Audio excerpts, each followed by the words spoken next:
Hey gang, Tom with Sweet and Salty with Tom and Manny.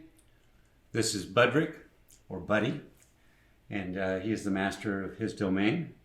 He's wondering what he's doing up here, and he's going to start squirming any second now. So I'm going to put you down, okay? All right, bud. There's a phrase that I first heard from my father. He wasn't exactly a fitness junkie, but he stayed in shape. He always walked when he played golf and so on. But and it's an old Texas euphemism, I believe. It's called, it takes a lean dog to run a long race. Okay, so you notice all your marathon runners, they're not exactly carrying extra pounds. Okay, that's because they know that every pound takes extra effort to take it on down the road, right? So, and if you look at all the long-lived cultures, same thing. You don't find a lot of obesity in these long-lived cultures. A couple of reasons for that is, number one, they don't eat too much. They eat pretty nutritious food. They're physical in their lives. They never saw the inside of a gym, and they don't see doctors too often. Most herbologists, if anything. So there's a Dr. Joel Wallach, who's been around for quite a while, famous for his tape, Dead Doctors Don't Lie.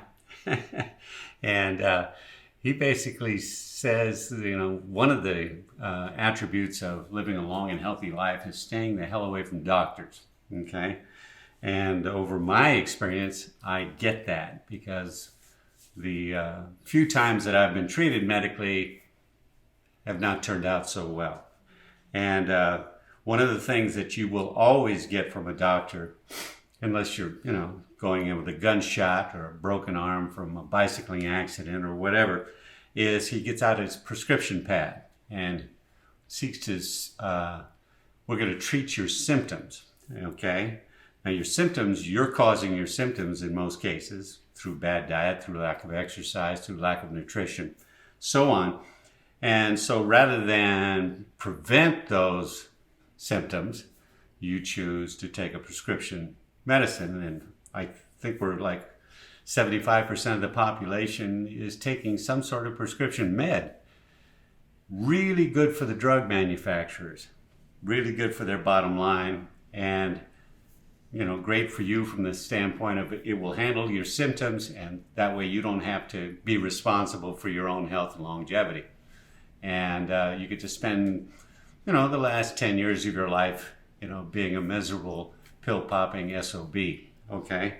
I see this with my golfing buddies, okay? I was born in 1950. We'll let you do the math, okay? I've got younger men than me complaining about this, that, and the other, suffering heart attacks, so on and so forth, just dealing with it, running to their doctors every 15 minutes.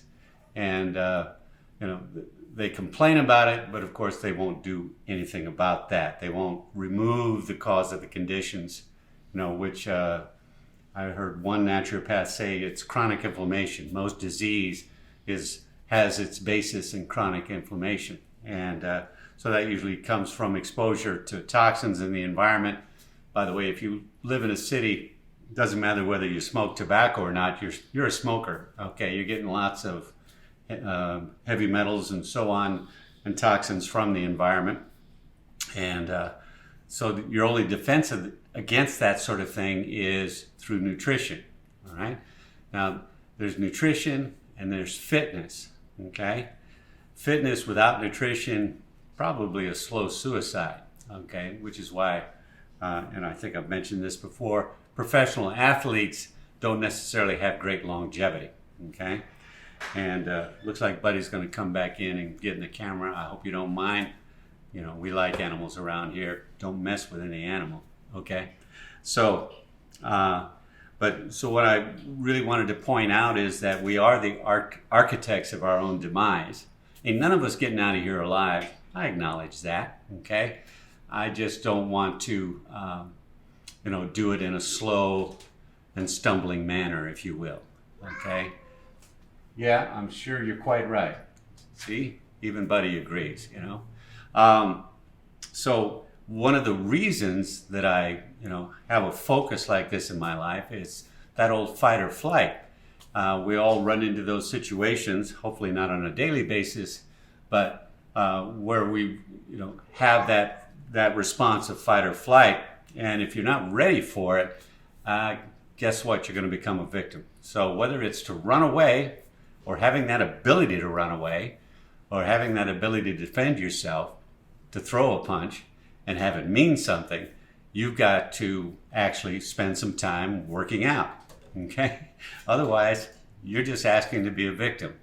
And we seem to have turned into a nation of being a victim is somehow a virtue. And I strongly disagree with that. And I've got plenty of guys backing me up with, this is fun. I got plenty of guys backing me up, and that it's a man's responsibility, but now in today's society, it's a person's responsibility to be able to defend yourself, or to be able to at least be in a physical enough shape that you can get away from danger, okay? So you don't need to belong to a gym. It's tough to get a membership at a gym right now, and you may not want to even go into a gym because there's, a potential of some sort of virus getting to you, okay? Of course, if you've got a great immune system, none of that means anything, all right? So, so fear is not a virtue, okay? Taking control is a virtue, okay? The 7 deadly sins, one of the big ones in there is gluttony. Welcome to America. We break that as a population 10 times a day. And the quality of the food, it's just not there. There's no nutrition in it. So you've got to take responsibility for that. You've got to take control of that. You've got to make sure that you're getting proper nutrition, that you're not overeating, that you're getting sufficient exercise. Number one, you're going to sleep better. You're going to have better sex. You're going to be able to handle situations. You're going to be able to handle stress just in general without it causing you harm. And then maybe by the time you're my age, you still have a little bit of an attitude and are still enjoying life and still don't know a doctor. So one of my dad's favorite phrases when we started to complain about something was, well, just go ahead and keep doing what you're doing, but don't come whining to me. You see what I mean? It's called taking responsibility for yourself. And if you have to get familiar with the idea of personal sovereignty, please look it up, okay? Look up the 7 deadly sins. Try to, go through the checklist and say, okay, I'm going to not do this one today, okay? And let gluttony be the number one thing that you do not do today, all right? Otherwise, don't come crying to me, all right? And if you do insist on that self-destruction mode that the American populace seems to be on, where we just insist on having heart disease and diabetes and cancer, also understand that puts you into a system that routinely kills about 685 people a day just by mistake, okay? So take personal responsibility, enjoy the idea of personal sovereignty, get some good nutrition, none of that gummy bear stuff you buy off the shelf at Walmart. Come on.